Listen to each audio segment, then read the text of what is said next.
Assalamualaikum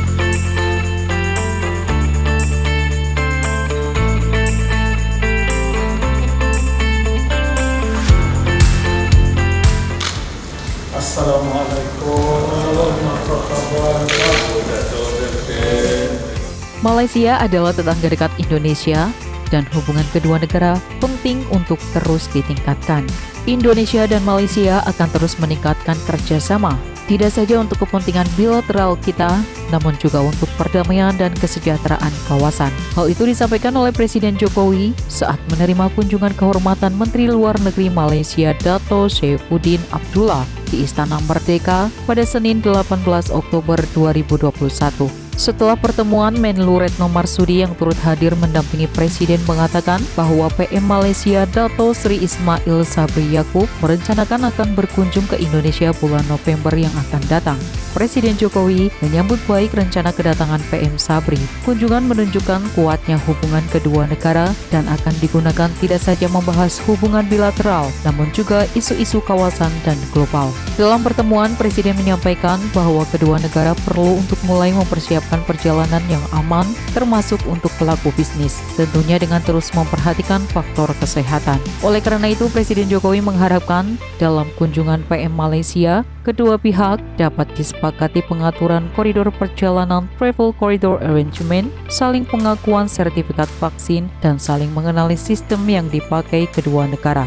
Selain itu, Presiden Jokowi menekankan kembali pentingnya perlindungan WNI di Malaysia dan akan terus memberikan perhatian terhadap isu tersebut. Hal ini selalu menjadi perhatian Presiden Jokowi setiap bertemu dengan PM Malaysia, karena jumlah mereka yang cukup banyak dan perlindungan terhadap warga negara Indonesia di Malaysia selalu menjadi prioritas Presiden Jokowi. Dan Presiden Jokowi mengharapkan kerjasama untuk perlindungan ini semakin diperkuat. Malaysia dan Indonesia adalah tetangga dekat dan mitra penting. Kita tidak memiliki pilihan kecuali untuk terus memelihara hubungan bilateral kedua negara untuk kepentingan rakyat kita. Mengenai pelindungan pekerja migran Indonesia, saya kembali menyampaikan mengenai pentingnya untuk segera diselesaikan MOU penempatan dan pelindungan pekerja domestik Indonesia di Malaysia.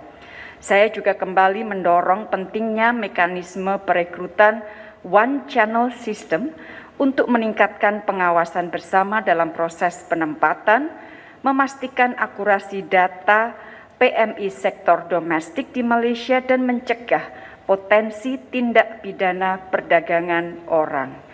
Terkait dengan perluasan akses pendidikan bagi anak-anak pekerja migran Indonesia di Malaysia, saya kembali menyampaikan permintaan dukungan untuk membuka Community Learning Center di kawasan non-ladang dan juga di Semenanjung. Indonesia juga mengharapkan kiranya sistem made online atau SMO dapat dihentikan karena akan menyulitkan pelindungan terhadap PMI dan dapat memperbesar kemudaratan.